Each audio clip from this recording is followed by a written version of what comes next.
Orient bell tiles studio से आप देख रहे हैं एबीपी न्यूज।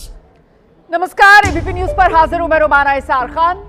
थोड़ी देर में 2026 के सबसे बड़े सियासी संग्राम का ऐलान होने जा रहा है। जी, 5 राज्यों के वो विधानसभा चुनाव जिसको लेकर लंबे वक्त से इंतजार किया जा रहा था, वो तारीखों का ऐलान होने जा रहा है। अब से कुछ ही देर बाद चुनाव आयोग की तरफ से प्रेस कॉन्फ्रेंस की जाएगी और 5 राज्यों में विधानसभा चुनाव का ये शंखनाद जो बजने जा रहा है। चुनाव की तारीखों का ऐलान, बस सिर्फ चंद मिनट का इंतजार बाकी। इस वक्त की सबसे बड़ी खबर यही है, 5 राज्य हैं जिसमें पश्चिम बंगाल, असम, केरल, तमिलनाडु और पुडुचेरी है। और इन 5 राज्यों की अगर बात की जाए तो इनमें देश की कुल आबादी का 19% हिस्सा रहता है। कुल 824 विधानसभा सीटें हैं इन 5 राज्यों में फैली हुई। और अगर बात की जाए लोकसभा सीटों की तो देश की 116 लोकसभा सीटें इन्हीं 5 चुनावी राज्यों में पड़ती हैं, जिनकी तारीखों को लेकर अब से कुछ ही देर में चुनाव आयोग की तरफ से ऐलान किया जाएगा।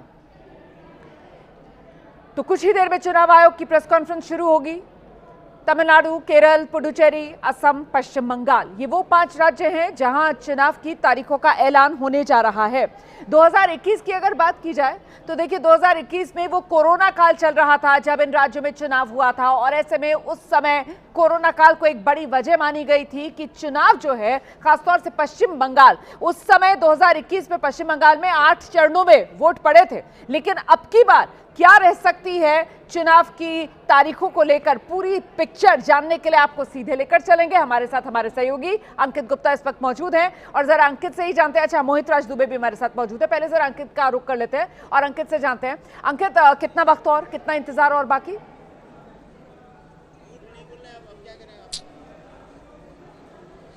जी बिल्कुल, 2 मिनट का वक्त बाकी है। इस सबके बीच में मैं जहां विज्ञान भवन में हूं, यहीं पर जो प्रेस कॉन्फ्रेंस होनी है और जैसी जानकारी मिली है कि पश्चिम बंगाल में जो 3 से 4 चरणों में, हालांकि संभावना 3 चरणों की है, लेकिन 3 से 4 चरणों में चुनाव करवाए जा सकते हैं। आसाम में 1 से 2 चरणों में और तमिलनाडु, पुडुचेरी और केरल में 1-1 चरण में हो सकता है चुनाव। लेकिन क्योंकि मैं विज्ञान भवन में हूँ जहाँ पर अगले 2 मिनट के बाद ये प्रेस कॉन्फ्रेंस शुरू होनी है, तो पहले आपको तस्वीरें भी दिखा देता हूँ। देखिए, जो सह चुनाव आयुक्त हैं और चुनाव आयोग के जो अधिकारी हैं वो यहाँ पर पहुँच चुके हैं और अब इंतजार हो रहा है मुख्य चुनाव आयुक्त ज्ञानेश कुमार का और उनके जो सहयोगी हैं विवेक जोशी और एस.एस. संधू, उनकी जो कुर्सियां खाली है, बाकी कुर्सियां भरी जा चुकी हैं। तो फिलहाल अगले 2 मिनट के अंदर जो है मुख्य चुनाव आयुक्त पहुंचेंगे और चुनाव की जो है तारीखों का ऐलान करेंगे। और महत्वपूर्ण ये इस वजह से भी हो जाता है क्योंकि पश्चिम बंगाल में एसआईआर की प्रक्रिया रोमाना अभी भी, देखिए, एक मतदाता सूची आ चुकी है, लेकिन अभी भी जिन मामलों को लेकर के जो संदेह है वो मामले अभी भी जो है उनकी एक तरह से पड़ताल चल रही है, उसकी कार्रवाई अभी भी चल रही है। तो फाइनल वोटर लिस्ट जो है वो अभी नहीं आई है।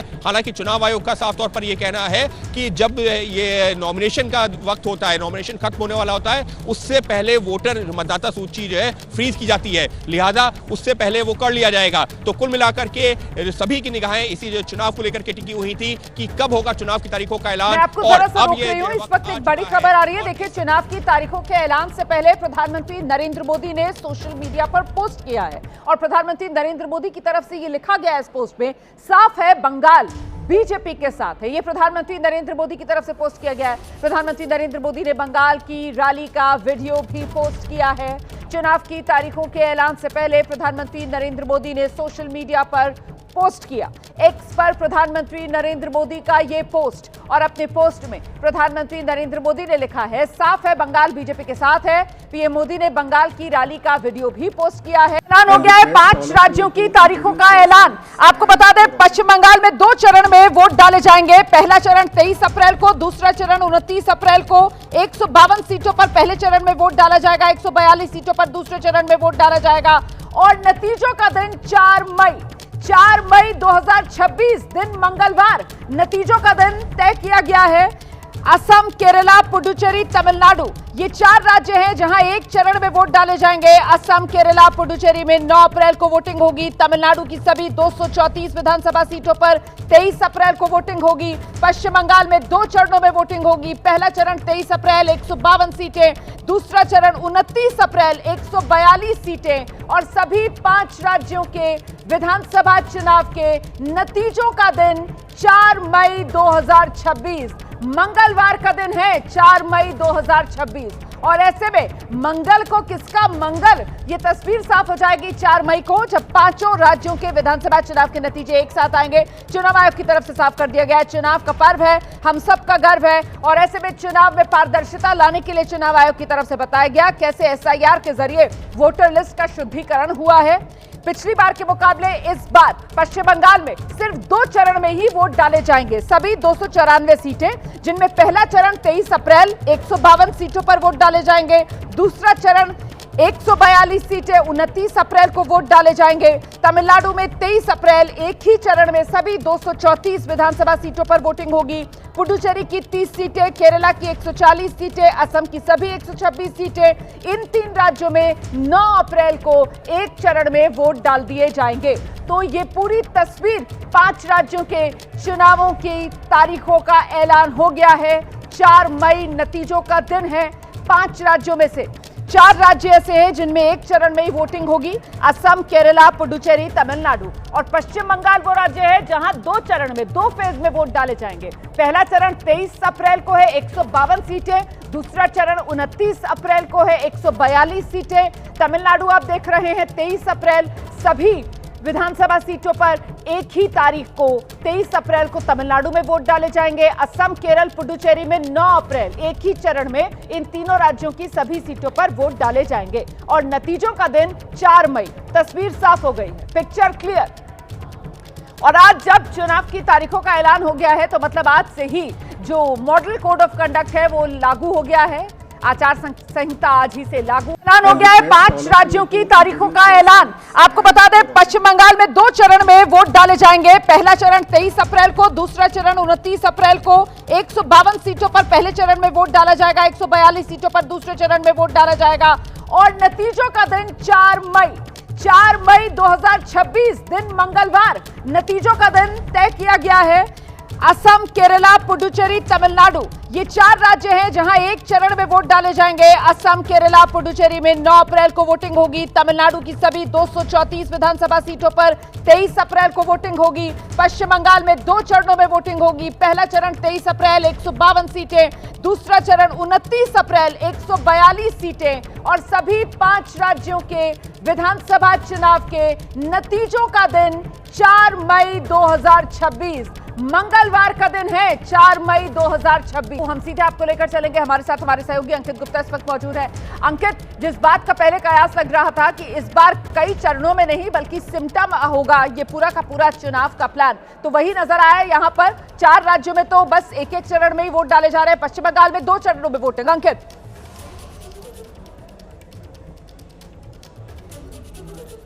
बिल्कुल रुमाना, और यही महत्वपूर्ण ये बात थी क्योंकि जो पिछली बार जो पश्चिम बंगाल में 8 चरणों में विधानसभा चुनाव हुआ था, जिसको लेकर कई तरह के सवाल उठे थे कि एक तरफ जो है सरकार बात करती है, चुनाव आयोग बात करता है कि 1 नेशन 1 इलेक्शन की, और ऐसे भी राज्य हैं जहाँ पर 8 चरणों में चुनाव होते हैं, तो इसको लेकर के कई तरह के सवाल उठ रहे थे। तो अब चुनाव आयोग ने जो साफ कर दिया है कि 2 चरणों में पश्चिम बंगाल में चुनाव होगा। और इसमें भी अगर हम आसाम की बात करते हैं तो आसाम में क्योंकि बिहू का पर्व है 14 से लेकर के 21 तारीख का, तो ऐसे जो कयास लगाए जा रहे थे। और जब चुनाव आयोग की टीम वहाँ पर गई थी तो वहाँ उनसे अपील भी की गई थी कि बिहू के पर्व को ध्यान में रखते हुए तारीखों का ऐलान किया जाए। इसी वजह से आसाम में बात की जाए तो 9 अप्रैल को जो विधानसभा का चुनाव होना है, मतदान होगा। हालांकि जो उसकी मतगणना 1 महीने बाद, करीबन 1 महीने बाद हम कह सकते हैं, क्योंकि 4 मई को होगी, लेकिन क्योंकि जो है तमाम राज्यों के जो है पोलिंग आपके पास जरा एक बार फिर से जो तारीखों का ऐलान हुआ है और किस तरीके से चुनाव आयोग की तरफ से ये तारीखों का ऐलान किया गया, दर्शकों को सुना देते हैं। All 126 assembly constituencies for Assam, the polling shall be just in one phase, and the polling shall take place on 9th of April, Thursday, 2026. और आइए सीधे रुक करेंगे, हमारे साथ इस वक्त वरिष्ठ पत्रकार आप देख रहे हैं प्रभाकर मणि तिवारी जी मौजूद हैं, और जरा प्रभाकर मणि तिवारी जी से ही जानते हैं। 2021 8 चरणों में बंगाल में चुनाव हुआ था, अब 2026 में सिर्फ 2 फेज में वोटिंग होगी। ये ममता के लिए चुनौती या फिर राह आसान होती, कैसे देख रहे हैं आप? जी, ये चुनौती तो ये चुनाव ममता के लिए पहले से है, क्योंकि वो कई तरह की दिक्कतों से जूझ रही है। एक तो 15 साल सत्ता में रहने के कारण एंटी एस्टेब्लिशमेंट जो लहर है, जो विरोधी लहर है, उससे जूझ रही है। उसमें से 8 चरणों में चुनाव के, हालांकि पिछली बार भी ममता ने आलोचना की थी, लेकिन सरकार के लिए ये फायदे का ही सौदा रहा, क्योंकि उसे प्रचार के लिए अपने पूरे तंत्र को यहाँ से वहाँ ले जाने में मौका मिल गया था। इस बार चुनाव आयोग की पूर्ण पीठ जब आई थी तो तमाम दलों ने 1 या 2 चरणों में चुनाव की मांग की थी, लेकिन तृणमूल कांग्रेस ने इस मुद्दे पर एक शब्द भी नहीं कहा था चुनाव आयोग से। तो ये ममता के लिए एक चुनौती है, एक साथ इतनी सीटों पर चुनाव और 152 और 142 और 6 दिनों के अंतर में ये ममता के लिए इस बार एक चुनौती होने जा रही है। आदेश ट्रैवल हमारे साथ वरिष्ठ पत्रकार वो भी मौजूद हैं और जरा आदेश से भी एक रिएक्शन लेते हैं। आदेश, पिछली बार 8 चरणों में पश्चिम बंगाल में वोट डाले गए थे और इस बार 2 चरण में। हमारे साथ प्रभाकर जी हैं, वो कह रहे हैं कि साहब ममता के लिए आसान नहीं होगा, इतनी सीटों पर एक साथ क्षेत्रीय दल और उनको कैंपेन भी करना है और अपनी पार्टी की नैया भी पार लगानी है। आदेश, घिर गई है क्या ममता बनर्जी इस शेड्यूल के हिसाब से? देखिए रोमाना, पिछले कई महीनों से ममता बनर्जी चुनाव के मोड में हैं। आपने देखा होगा किस तरीके से उन्होंने ईडी वर्सेस पुलिस का झगड़ा हुआ, उसके बाद उन्हीं फॉर्मर डीजीपी को राज्यसभा भेज दिया। ममता बनर्जी पूरे चुनाव मोड में है, लेकिन बीजेपी के सामने चैलेंज क्या होता है वेस्ट बंगाल में कि वहाँ प्रधानमंत्री मोदी और अमित शाह वर्सेस ममता बनर्जी होता है। बीजेपी के पास कोई लोकल इतना बड़ा नेता नहीं है जो ममता बनर्जी के सामने जिसका जो कद है वो इतना बड़ा हो सके। तो मुझे ऐसा लगता है कि ये जो फेज़ है थोड़ा सा टेक्निकल इशू है ये, लेकिन राजनीतिक रूप से इसका जो ज़्यादा नुकसान या फ़ायदा ये बाद में समझ में आएगा, क्योंकि पिछली बार के जो 8 फेज़ थे, इस बार के जो 2 फेज़ के चुनाव हैं उसमें कितना फ़र्क आएगा ये आप बाद में समझ पाएंगे कि वोटिंग पैटर्न का कितना अंतर आया, कैसे हुआ कैसे नहीं हुआ। लेकिन राजनीतिक मायने जब इसके आप देखेंगे कि ममता बनर्जी को पिछली बार के चुनाव में भी आपने देखा था कि किस तरीके से बीजेपी ने आक्रामक होकर चुनाव लड़ा था। और बीजेपी की खास बात यह है कि वो जब तक रिजल्ट नहीं आता तब तक चुनाव लड़ती है। लेकिन ममता बनर्जी भी एक ऐसी नेता है विपक्ष की, खासतौर पर इंडिया गठबंधन की, जो अपने लड़ाकूपन के लिए जानी जाती हैं। उनके अंदर वो क्षमता है कि वो बीजेपी से लड़ सकें। आपने देखा होगा बिहार चुनाव में जिस तरीके से रिजल्ट आए थे, उसके बाद ये चर्चा शुरू हुई कि ममता बनर्जी को क्या बीजेपी हरा पाएगी। लेकिन एकमात्र ऐसी नेता है जो बीजेपी की पिच पे जाके खेलती हैं और उन्हें कड़ी टक्कर देती हैं। तो 2 फेज का नुकसान होगा, फायदा होगा, 8 का नुकसान हुआ था, फायदा होता है, कि ये एक अलग विषय है। लेकिन राजनीतिक रूप से ममता बनर्जी बीजेपी को कड़ी टक्कर देने वाली है। बिल्कुल, तो उस पर आगे और विस्तार से चर्चा करेंगे, लेकिन पहले जरा प्रभाकर जी का रुख कर लेते हैं। प्रभाकर जी, वो एसआईआर जिसको लेकर चुनाव आयोग की तरफ से आज भी जिक्र किया गया अपनी प्रेस कॉन्फ्रेंस में कि साहब चुनाव में पारदर्शिता के लिए एसआईआर जरूरी था, वोटर लिस्ट की शुद्धिकरण को लेकर, लेकिन इस एसआईआर के बाद जो बंगाल का वोटर समीकरण है वो तो पूरी तरीके से बिगड़ा हुआ नजर आ रहा है ना। कहा तो 2021 में कितने वोटर थे? 7 करोड़ 34 लाख, और कहा आज चुनाव आयोग की तरफ से पश्चिम बंगाल में कितने वोटर? 6 करोड़ 44 लाख का आंकड़ा दिया गया है। प्रभाकर जी। हाँ जी, देखिए 60 लाख वोटर तो ऐसे हैं जो तार्किक विसंगति वाली श्रेणी में रखे गए हैं। उनके लिए 700 से ज्यादा न्यायिक अधिकारी बंगाल, उड़ीसा और झारखंड के दिन रात उनके दस्तावेजों की जांच कर रहे हैं। लेकिन क्या वो जांच का काम पूरा हो पाएगा तब तक, ये मुझे मुश्किल लगता है, क्योंकि रोजाना औसतन 1 लाख दस्तावेजों की ही जांच हो पा रही है। और अब तो अंतिम जिस दिन नामांकन की तारीख होगी उससे पहले तक ही मतदाता सूची प्रकाशित होगी। तो मुझे नहीं लगता कि 60 लाख पूरा हो पाएगा। तो इसमें आप देखें तो कई राज्यों में अल्पसंख्यक और महिलाओं की तादाद ही ज़्यादा है, खासकर मालदा, मुर्शिदाबाद, दिनाजपुर, जो अल्पसंख्यक बहुत जिले हैं जिनको माना जाता है कि टीएमसी का मजबूत बैंक है। ज़्यादातर वहाँ 80 से 90% नाव इसी तबके के लोगों के हैं। तो क्या ये पूरा हो पाएगा और क्या इससे ममता को क्या और कितना नुकसान होगा, ये आने वाले दिनों में ही पता चल पाएगा। इस बारे में पूर्वानुमान लगाना मुश्किल है। लेकिन आप महत्वपूर्ण बात कह रहे हैं, मुझे लगता है जरा जल्दी से आदेश से भी यहाँ पर एक रिएक्शन लेते हैं, उसके बाद आ रही हूँ सर, आप अपनी बात पूरी कीजिएगा। आदेश, कुल मिलाकर इस बार चुनाव में नफा नुकसान और उसका बड़ा गुणा भाग जो है वो एसआईआर की वजह से जो वोटर्स के नाम कटे हैं उससे प्रभावित होने जा रहा है। देखिए मैं आपको चलता हूँ बिहार में भी एसआईआर को लेकर काफ़ी मुद्दा बना था। यात्रा निकाली गई थी राहुल गांधी, अखिलेश और तेजस्वी यादव की, उसके बावजूद भी कोई बड़ा विषय नहीं बन पाया था वहाँ पे, और कोई ऐसा इम्पैक्ट दिखाई नहीं दिया कि जनता सड़कों पे आ गई थी। इस बार ममता बनर्जी क्योंकि सत्ता में है तो उनको इस बात का फ़ायदा मिलेगा, और उनके पास क्योंकि हर ब्लॉक में, हर जिले में, हर शहर में कार्यकर्ता है और एक बड़ा काडर है टीएमसी का, तो मुझे लगता नहीं है कि कोई एसआईआर का खास नुकसान ममता बनर्जी को होने वाला है। क्यों कहा तो जा रहा है इस तरीके से, लेकिन बिहार में फ़र्क इस बात का था कि वह एनडीए की सरकार थी, तो उनको इस बात का फ़ायदा मिला। और विपक्ष चिल्लाता रहा कि एसआईआर में हमारे वोट कट गए, लेकिन जो उनका वोट बैंक था वो बाहर निकल के आके उसने ये नहीं कहा कि हमारे वोट काट दिए गए हैं या हमें वोट नहीं करने दिया। विपक्ष ने कोशिश की थी उसको मुद्दा बनाने की, लेकिन ममता बनर्जी ने इस एसआईआर को लगभग अपने पक्ष में कर लिया है। अब आपने कहा कि बांग्लादेशी मुसलमान वहाँ पे उनके नाम काटने हैं, तो लेकिन जब आप ज़मीन पे गए तो उनके पास पूरे दस्तावेज मौजूद थे जो वहाँ पे रहने वाले लोग हैं। तो मेरा ऐसा मानना है कि ममता बनर्जी का सत्ता में होने का फायदा उन्हें मिला है और एसआईआर से कुछ ज्यादा नुकसान उनको नहीं होगा। ये जो आप एंगल लेकर आए, मुझे लगता है जरा सा प्रभाकर जी से एक रिएक्शन लेते हैं इस पर। प्रभाकर जी, आदेश का जो एनालिसिस है कि साहब क्योंकि सत्ता में ममता बनर्जी और ऐसे में बिहार से आपको अलग करके देखना होगा पश्चिम बंगाल का हाल, जहां बिहार में ये माना गया कि साहब विपक्ष जो है उसको नुकसान झेलना पड़ा, लेकिन बंगाल में क्या वोटर्स के नाम कटने का मामला ममता को नुकसान नहीं पहुंचाएगा? उल्टा ममता बनर्जी क्या इस वक्त एक एडवांटेज वाली पोजीशन में बंगाल में नजर आती है क्या एसआईआर के मुद्दे को लेकर? जी, नाम कटने से उनको कितना फायदा होगा या नुकसान होगा, ये अभी पूर्वानुमान लगाना थोड़ी जल्दबाजी होगी। लेकिन ममता ने पहले दिन से ही एसआईआर को जिस तरह से मुद्दा बनाया है, इससे साफ है कि ये चुनाव में उन पार्टी का प्रमुख मुद्दा रहने वाला है। उन्होंने पहले के बंगाली अस्मिता, बांग्ला राष्ट्रवाद जो पिछले चुनाव में था, उसके साथ एसआईआर को भी जोड़ दिया है कि सब वैध वोटरों के नाम काटे जा रहे हैं। और उनको मुद्दा मिल गया कि घुसपैठिया चिल्ला रही थी बीजेपी, लेकिन बंगाल में कितने घुसपैठिए मिले आखिर चुनाव में। तो ममता ने इसे मुद्दा बनाया है। पिछले हफ्ते भी धरने पर बैठी थी, 2 बार सड़कों पे उतर चुकी है, एसआईआर के खिलाफ बेहद आक्रामक रही है ममता। तो जरूर उनको कुछ इससे तो फायदा मिलेगा, इस मुद्दे से उनको फायदा मिलेगा। वरिष्ठ पत्रकार विजय त्रिवेदी जी भी इस वक्त हमारे साथ मौजूद हैं इस पैनल में, और जरा विजय सर का रुख कर लेते हैं। विजय सर, यहाँ पर ममता बनर्जी को लेकर, एसआईआर को लेकर हम चर्चा कर रहे थे, साथ ही साथ फेज पिछली बार 8 थे और इस बार सिर्फ 2 चरण के अंदर पश्चिम बंगाल में चुनाव होने जा रहा है, और ऐसे में वो एक देश एक चुनाव के लिए कहा जा रहा था कि क्या खुद चुनाव आयोग की तरफ से ये चरण कम करके कोई नींव रखी जाएगी क्या? तो उसकी ये शुरुआत हो चुकी है क्या?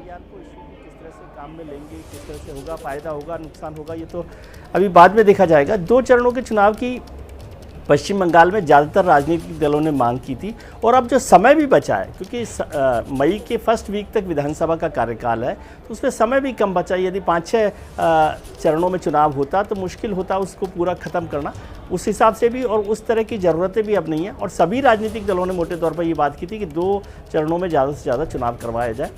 अब लड़ाई राजनीतिक हो रही है कि क्या असली मुद्दा एसआईआर से क्या भारतीय जनता पार्टी को फ़ायदा होने वाला है या ममता बनर्जी को फ़ायदा होने वाला है, और एसआईआर का मामला ख़त्म कैसे होगा, क्योंकि 60 लाख से ज़्यादा वोटों का मसला है जिस पर डिस्प्यूट है, तो उसको किस तरह से ख़त्म करेंगे। ज़्यादातर लोग मानते हैं कि एसआईआर से जो वोट कटने वाले हैं उसका नुकसान ममता बनर्जी को हो सकता है, इसीलिए वो सुप्रीम कोर्ट तक चली गई। सुप्रीम कोर्ट में लड़ाई इस तरह से खुद ममता बनर्जी ने एफआईआर होकर किया है कि वो खड़े रहना चाहती हैं उन वोटर्स के साथ जिनके नाम कट सकते हैं। तो यदि वो नाम कटने से बच गए तो जाहिर तौर पर ममता बनर्जी को बड़ा फ़ायदा हो सकता है, लेकिन नाम कट जाते हैं तो भारतीय जनता पार्टी के लिए एक स्पेस हर विधानसभा सीट में, मैं समझता हूँ एवरेज 3-4 हज़ार वोटों का फ़ायदा हो सकता है उस तरह से। ठीक है, जरा जल्दी से एक बार फिर आदेश के पास दर्शकों को लेकर चलते हैं। आदेश, आपकी नजर में इस बार पश्चिम बंगाल की अगर बात की जाए तो चुनाव, जैसा कि हम पिछले कुछ वक्त से देखते आ रहे हैं, बंगाल की राजनीति बिल्कुल 2 ध्रुवों में बटी हुई नजर आती है। इस बार भी वही सियासी मिजाज इस चुनावी लड़ाई का नजर आएगा, मतलब सीधा आर पार टीएमसी वर्सेस बीजेपी देखने के लिए मिलेगा। देखिए, जब से ममता बनर्जी सत्ता में आई है वहाँ पे लेफ्ट का जनाधार खत्म हो गया है, बिल्कुल लेफ्ट वहाँ पे बिल्कुल नहीं बचा है, क्योंकि ममता ने पिछले 15 साल में उसकी सफाई कर दी है। कांग्रेस पार्टी बिल्कुल वहाँ हाशिए पे है और बीजेपी ने पिछले इन 10-11 सालों में अपना काडर वहाँ खड़ा किया है। तो लास्ट इलेक्शन भी ममता बनर्जी वर्सेस बीजेपी ही था और ये चुनाव भी ममता बनर्जी वर्सेस बीजेपी ही होगा। बीजेपी चाहती है कि वो किसी भी तरीके से बंगाल को जीते और फिर वहाँ पे अपना झंडा फहरा दे, लेकिन पिछली बार भी कड़ी टक्कर दी गई थी और इस बार भी ममता बनर्जी स्टार्टिंग से ही कड़ी टक्कर दे रही है। जैसा विजय जी ने कहा कि सुप्रीम कोर्ट जाके खुद अपेयर होना और एसआईआर पे अपनी बात को रखना, ये दिखाता है कि उनके अंदर एक पावर है, एक विल पावर है लड़ने की, और वो बाकी जो रीजनल पार्टीज उनकी तरह नहीं है बीजेपी के सामने सरेंडर कर देंगी।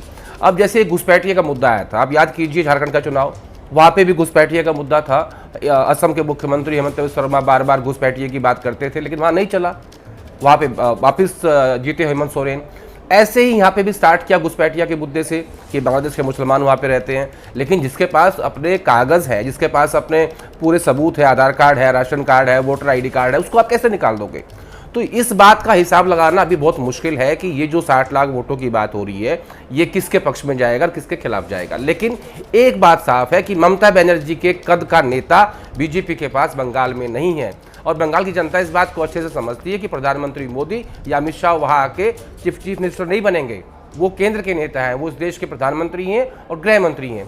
लेकिन बीजेपी इन पिछले सालों में उसने संगठन तो खड़ा कर दिया अपना, लेकिन बीजेपी कोई लोकल लीडर पैदा नहीं कर पाई जो ममता बनर्जी की टक्कर दे सके। तो ये सबसे बड़ा ड्रॉबैक है बीजेपी का। यानी मैं सिर्फ सिंपल भाषा में इसको ऐसे कहना चाहता हूं कि ममता बनर्जी का विकल्प भाजपा के पास कलकत्ता में नहीं है। प्रभाकर जी, यहीं आकर बीजेपी बात खा जाती है क्या? मतलब पूरे दम के साथ टीएमसी वर्सेस बीजेपी की हम लड़ाई देखते हैं, लेकिन जहां बात वो चेहरे की आती है तो दीदी के सामने कोई चेहरा बीजेपी के खेमे में राज्य स्तर पर नजर नहीं आता है। यही एडवांटेज टीएमसी बनता है।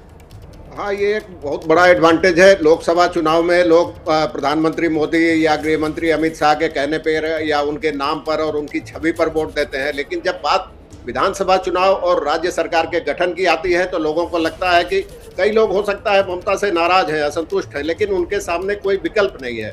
वामपंथी और कांग्रेस का सुपड़ा साफ ही हो गया है। बीजेपी के पास ऐसा कोई नेता नहीं है जो सबको स्वीकार्य हो और ममता की टक्कर क्या, ममता से कुछ कम भी हो, वैसा भी कोई नजर नहीं आता। संगठन की जो दिक्कतें हैं वो तो है ही, कुछ कुछ पॉकेट्स में मजबूत है, लेकिन सबसे ज्यादा दिक्कत है एक बड़े चेहरे की बीजेपी के पास। और इसीलिए क्या विजय जी, बंगाली अस्मिता का जो मुद्दा है वो ममता बनर्जी भुना ले जाती है बीजेपी के मुकाबले? हाँ, वो बेहतर तरीके से बुना रही है। पिछले चुनाव में भी उन्होंने बुनाया था, विजय जी से, प्रभाकर जी, मैंने विजय जी से ये सवाल पूछा था। विजय जी जी। रोमाना जी, बिल्कुल ठीक बात है। और इसी जगह पर बीजेपी थोड़ी कमज़ोर पड़ती है। दो जगह पर कमज़ोर है भारतीय जनता पार्टी, एक संगठन के तौर पर और दूसरा सब नेशनलिज्म के तौर पर, क्योंकि भारतीय जनता पार्टी के पास कोई बड़ा लोकल लीडर ममता बनर्जी के मुकाबले में नहीं है। और ये लड़ाई अमित शाह जी वर्सेस या प्रधानमंत्री वर्सेस ममता बनर्जी हो जाती है तो वो उसे सब नेशनलिज्म से जोड़ती हैं। वो प्रधानमंत्री से मुकाबला उस तरह से नहीं कर सकती लीडरशिप में, तो वो सब नेशनलिज्म यानी बंगाली अस्मिता की बात करती है। और वो कहती है कि भारतीय जनता पार्टी ओवरऑल ही बाहरी पार्टी है, नॉन बंगाली पार्टी है, तो उसको लेकर वो बंगाली अस्मिता के साथ जोड़ती हैं। और ख़ास तौर से जो भद्र लोग हैं, यदि बंगाली वोटर्स को देखें तो उसमें SC ST का वोट भारतीय जनता पार्टी के पास 70% जुड़ गया है, लेकिन जो भद्र लोग का वोट है वो भी अभी तक ममता बनर्जी के साथ है। तो वो बंगाली अस्मिता, उसको भारतीय जनता पार्टी उसको अभी तक ठीक से नहीं कर पाई है कि क्या उसका काउंटर किया जा सकता है, क्या जवाब दिया जा सकता है, क्योंकि लोकल लीडरशिप नहीं है। संगठन की कमजोरी भी अभी आपने देखा होगा, SIR के दौरान भी भारतीय जनता पार्टी के लोगों ने शिकायत की कि TMC के कार्यकर्ता उनको वहां तक नहीं पहुंचने दे रहे। इसका मतलब बीजेपी का संगठन अभी कमज़ोर है। लीडरशिप का मुकाबले में ममता बनर्जी के मुकाबले में कोई भी लीडर भारतीय जनता पार्टी के पास नहीं है। लेकिन बहुत सारे लोग तर्क देते हैं कि अभी अरविंद केजरीवाल साहब भी उसी तरह से चुनाव हार गए थे भारतीय जनता पार्टी के पास, दिल्ली में भी कोई नेता नहीं था, लेकिन दिल्ली में भारतीय जनता पार्टी का संगठन बहुत मजबूत है। वो चुनाव में रही हो नहीं रही हो, पश्चिम बंगाल में चुनाव में उसका नंबर वोटिंग परसेंटेज बढ़ने के बाद भी संगठन कमजोर है। मैं बिल्कुल वोटिंग परसेंटेज ही बताना चाह रही थी दर्शकों को कि साहब आप देखिए किस तरीके से 2021 की अगर बात की जाए तो बीजेपी का जो वोट परसेंटेज था वो 37.97% था, जो 24 लोकसभा चुनाव में बढ़कर करीब 40% के आसपास, मतलब 39.08% पर पहुंचा। उसमें एक लगातार बढ़ोतरी होती हुई नजर आ रही है। ऐसे में यहाँ ये बाहरी बनाम भीतरी और बंगाली अस्मिता, आदेश आपको लगता है कि यही चुनावी पैतरे जो हैं 2021 में भी कमोबेश यही होते हुए हमने देखा था, 2026 में भी एक बार फिर से यही चुनावी पैतरे दिखेंगे बंगाल में?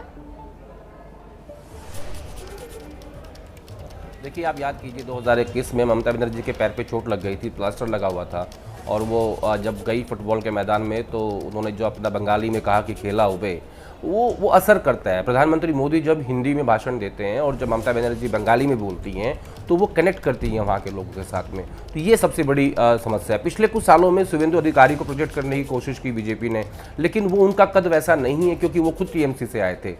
जैसे मैंने कहा ना कि लेफ्ट पार्टी हो, कांग्रेस हो, लीडरशिप के नाम पे बंगाल में कुछ नहीं है ममता बनर्जी को छोड़ के। दीदी ने ऐसा अपने आप को डेवलप किया है पिछले कुछ सालों में, डेवलप तो किया ही खुद को, बाकियों को भी अच्छे से निपटा दिया कि वहाँ लीडरशिप डेवलप होने ही नहीं दी किसी भी पार्टी की। तो ये उनकी सबसे बड़ी शक्ति है। पिछली बार 2021 के चुनाव में 9.8% वोट ज़्यादा था TMC का बीजेपी से, जो कि मुझे लगता है कि बहुत बड़ा आंकड़ा है। और अब की बार 77 सीट बीजेपी की आई थी और अब की बार बीजेपी के सामने चुनौती है कि कैसे वो इस गैप को भरेगी। क्या क्या इन 60 लाख, अगर मैं ये मान लूं कि 60 लाख वोटों का फायदा बीजेपी को होगा, तो क्या इन वोटों से इतना बड़ा गैप भरा जा सकता है? क्योंकि देखिए, कुल मिला के जो चुनाव है वो चेहरे पे होता है। एक तरफ चेहरा ममता बनर्जी का है, दूसरी तरफ प्रधानमंत्री मोदी हैं और उनके सहयोगी अमित शाह हैं। हो सकता है कि योगी जी भी वहाँ उतर जाएं, लेकिन ओवरऑल जब चेहरों की बात होगी तो बंगाली अस्मिता और उनका बंगाली उनकी भाषा और जो जिस तरीके का वो प्रचार प्रसार करती है उनका संगठन, वो उनके लिए काफ़ी फायदेमंद साबित होगा। इंस्टेड ऑफ कि जो प्रधानमंत्री मोदी वहाँ बोलेंगे, हिंदी में भाषण देंगे। भाषा एक बहुत बड़ा माध्यम है कनेक्ट होने का, और ख़ास तौर पर बंगाल के लोगों में। और कहा जाता है कि what Bengal thinks today India thinks tomorrow, ऐसी ये कहावत है कि वहाँ के लोग कितने विद्वान हैं, कितने ज्ञानी हैं। तो बहुत सोच समझ के उनको इस बात का पता है कि बीजेपी का जो भी मुख्यमंत्री वहाँ पे बनेगा ममता बनर्जी के सामने, वो बीजेपी से के साथ जुड़ नहीं पा रहे हैं वहाँ के लोग। बेसिकली कनेक्टिविटी की दिक्कत है। देखिए क्या होता है ना, जब नेता अपना भाषण देता है, विजय जी बोल रहे थे कि दिल्ली में अरविंद केजरीवाल को हरा दिया। देखिए, दिल्ली में हिंदी भाषा है, दिल्ली में उनके खिलाफ तथाकथित आरोप थे भ्रष्टाचार के, जो अब हट गए हैं। प्रधानमंत्री मोदी की भाषा के साथ लोग कनेक्ट कर रहे थे। तो बंगाल की समस्या ये है कि ममता बनर्जी, ये भी तो बड़ी बात है ना, मतलब सबसे बड़ी पावर है, इसको लेकर अपने आप में कई बार सवाल पूछ लिया जाता है। अरविंद केजरीवाल दिल्ली का रोमाना, बिल्कुल जी, रोमाना एक सेकंड,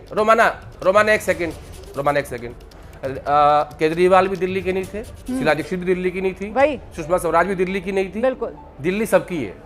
इसीलिए मैंने कहा तो कि दिल्ली तो में सबकी है ना, दिल्ली का है वो यहाँ का नहीं कौन है। दिल्ली का नहीं है, तो यहाँ तो उस तरीके की कोई बहस होती नहीं है। लेकिन वो अस्मिता का मामला जो क्षेत्रीय दल हैं वो जरूर उठाते हैं अपने अपने राज्यों से जोड़कर, खासतौर से वो राज्य जिनकी अपनी भाषा है, अपनी बोली है, अपना रहन सहन, अपना खान पान। और ये मुद्दा आपने देखा है कैसे बंगाल में ममता बनर्जी उठाती रही हैं। जरा जल्दी से प्रभाकर जी का रुख करेंगे। प्रभाकर जी, मैं आपसे एक और बात समझना चाह रही थी, ममता बनर्जी, और देखिए आज जब पता चला कि चुनाव आयोग की प्रेस कॉन्फ्रेंस होनी है, उसके बाद एक ऐलान जो ममता सरकार की तरफ से किए गए हैं, ये क्या ममता सरकार का नर्वसनेस इससे नजर आया? मतलब एक तरीके से उनका डर कि कहीं गाड़ी छूट ना जाए, जल्दी जल्दी ऐलान कर दो, या फिर ये एक एडवांटेज लेने की कोशिश? क्या है जमीन पर इसको लेकर सेंटिमेंट?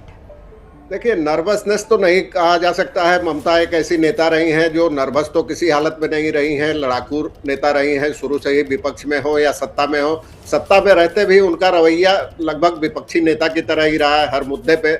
अभी SIR का देख लीजिए, इसके पहले बंगाल के प्रवासी मजदूरों पर जो हमले हो रहे थे खासकर बीजेपी शासित राज्यों में, उन्होंने उसे भी बंगाल की अस्मिता और बांग्ला राष्ट्रवाद से जोड़कर एक मुद्दा बना लिया। और आप देखिए, बंगाल देश के उन कुछ राज्यों में है जिसकी समृद्ध सांस्कृतिक विरासत है, अपनी भाषा पर गर्व करती है। तो ममता ने आज लगातार 2-3 घोषणाएं की। एक तो पुरोहितों मुअज्जिनों का भत्ता बढ़ा दिया, और दूसरे सरकारी कर्मचारियों का जो बकाया DA था ऐलान कर दिया कि इसी महीने से मिलेगा। काफी आंदोलन रहा, सुप्रीम कोर्ट तक मामला खिंचा। इसके पहले उन्होंने युवा साथी एक लॉन्च किया था, ममता को लक्ष्मी भंडार का पैसा बढ़ा दिया, उससे काफी फायदा हुआ था। पिछले चुनाव में 50% से ज्यादा महिलाओं के वोट मिले थे।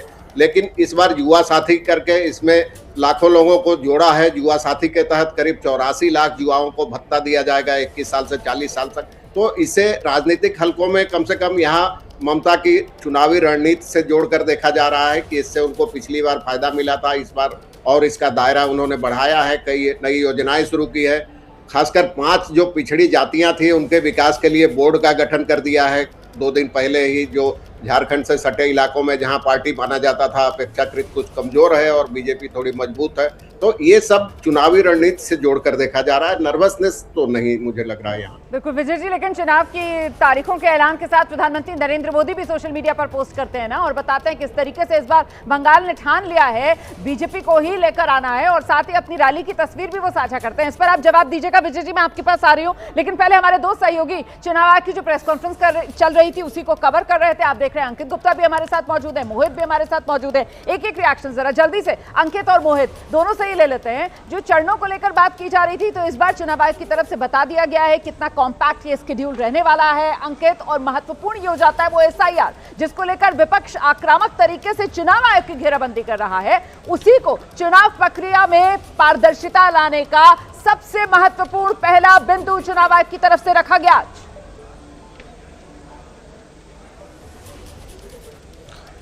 बिल्कुल रोमाना, और एसआईआर की प्रक्रिया महत्वपूर्ण क्यों है? महत्वपूर्ण इस वजह से, इसको अगर हम जो चुनावी जो आंकड़ों के हिसाब से समझ लें, अभी आदेश जिस बात का जिक्र कर रहे थे, मैं उसी को थोड़ा सा और आंकड़ों को आगे ले जाना चाहता हूं। 2021 में जब जो विधानसभा चुनाव हुए थे तो बीजेपी और जो तृणमूल कांग्रेस में जो अंतर था, वोटों का अंतर था, जीत हार का, वो था करीबन 60 लाख वोटों का। लेकिन 2024 का जब जो लोकसभा चुनाव आया तो वो अंतर हो गया 40 लाख वोटों का। और अब यहां रोमाना हमको ये समझना होगा कि ममता बनर्जी इतना ज्यादा आक्रामक क्यों है, उनकी पार्टी के नेता इतना ज्यादा आक्रामक क्यों है? वो इस वजह से समझ में आ रहा है क्योंकि अभी जो वोट कितने हट चुके हैं, करीबन 60 से 61 लाख हट चुके हैं, 50 लाख वोट अभी भी अंडर स्कैनर है। तो ऐसे में जो वोटों के ऊपर जो सवाल उठ सकता है वो करीबन 90 लाख से 1 करोड़। और पिछले दो एक विधानसभा चुनाव और एक लोकसभा चुनाव में एक जगह जो 60 लाख अंतर था, जो 2024 के लोकसभा चुनाव में 40 लाख हो गया। ऐसे में ममता बनर्जी को डर यह है कि कहीं ऐसा ना हो कि इतने ज्यादा वोट हट जाए कि जिसका सीधा खामियाजा उनको उठाना पड़ जाए। और यह एक बड़ी वजह है जिसकी वजह से ममता बनर्जी और उनकी पार्टी के नेता इतना ज्यादा आक्रामक नजर आ रहे हैं। और दूसरी बात चुनाव की तारीखों की, तो रोमाना हमको यह भी गौर करना होगा कि देखिए अब जो पहला चरण और दूसरे चरण में अंतर कितने दिनों का है? महज 4-5 दिनों का। और इस सब के बीच में ममता बनर्जी के लिए चुनौती यह होगी कि पहले और दूसरे चरण के बीच में चुनाव प्रचार वो कैसे खुद का मैनेज करती हैं। क्योंकि अभी आप जो हमारे जो वरिष्ठ जो सहयोगी लोग हैं या जो हमारे वरिष्ठ पत्रकार हैं, वो लगातार इस बात का जिक्र कर रहे हैं, ममता बनर्जी एक बड़ी नेता है, पार्टी की सबसे बड़ा चेहरा वो है। तो ऐसे में चुनाव प्रचार की सबसे बड़ी जिम्मेदारी ममता बनर्जी के कंधों पर होती है। पिछली बार क्या था, 8 चरणों में चुनाव था, वो हर चरण में अपने हिसाब से प्लान करके अलग अलग जगह कैंपेन करने जाती रही। लेकिन यहां पर उनके पास वो मौका भी कम हो जाएगा क्योंकि पहले चरण और दूसरे चरण में उतना ज्यादा अंतर नहीं है। तो संभवतः ये भी एक चीज ऐसी होगी जिस पर भी हमको देखना होगा कि लोग उसको और कैसे एनालाइज करते हैं। लेकिन मुझे लगता है कि शायद मोहित भी हमारे साथ इस वक्त मौजूद है और मोहित से जरा जानते हैं, मोहित प्रतिक्रियाएं कुछ आनी शुरू हुई हैं क्या सियासी दलों की तरफ से? ये अब जबकि चुनाव की तारीखों का ऐलान हो चुका है और पूरा शेड्यूल सबके सामने है। बिल्कुल, देखिए 5 राज्यों के विधानसभा चुनाव की तारीखों का ऐलान हो चुका है और हम ये कह सकते हैं कि चुनाव की तारीखों के ऐलान के साथ बढ़ चुका है। जो सवाल आप हमसे पूछ रही हैं मैं उसका जवाब आपको दे दूं। मैंने खुद ये सवाल एबीपी न्यूज़ ने मुख्य चुनाव आयुक्त से ये सवाल पूछा कि पश्चिम बंगाल के भीतर जो है पिछली बार 8 चरणों में मतदान हुआ था और आप इस बार 2 चरणों में मतदान क्यों कराना चाहते हैं, इसके पीछे क्या वजह है, चुनाव आयोग ने ऐसी क्या तैयारी कर ली है? तो सीधे तौर पर मुख्य चुनाव आयुक्त का इस पर जवाब था, उनका कहना था कि बाकायदा पश्चिम बंगाल से रिपोर्ट आई थी, रिपोर्ट के आधार पर हमने समीक्षा की और समीक्षा के आधार पर यह तय किया गया कि पश्चिम बंगाल में 2 ही चरणों में मतदान करवाया जाए। आपको बता दूं कि 23 और 29 अप्रैल को वहां पे मतदान कराए जाएंगे। जिस तरीके से अंकित ये कह रहे हैं कि दोनों ही चरणों के बीच में, पहले और दूसरे चरण के बीच में ज़्यादा वक्त नहीं है, यानी ज़्यादा वक्त नहीं है तो चुनौतियों का सामना ममता बनर्जी को करना पड़ सकता है। यानी धुआंधार चुनाव प्रचार पश्चिम बंगाल के भीतर आपको इस बार दिखाई देगा।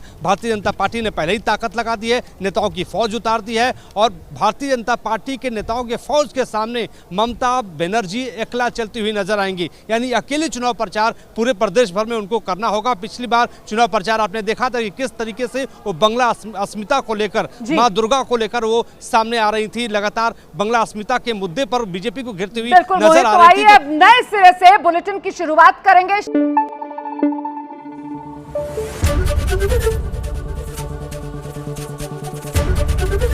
एबीपी न्यूज आपको रखे आगे।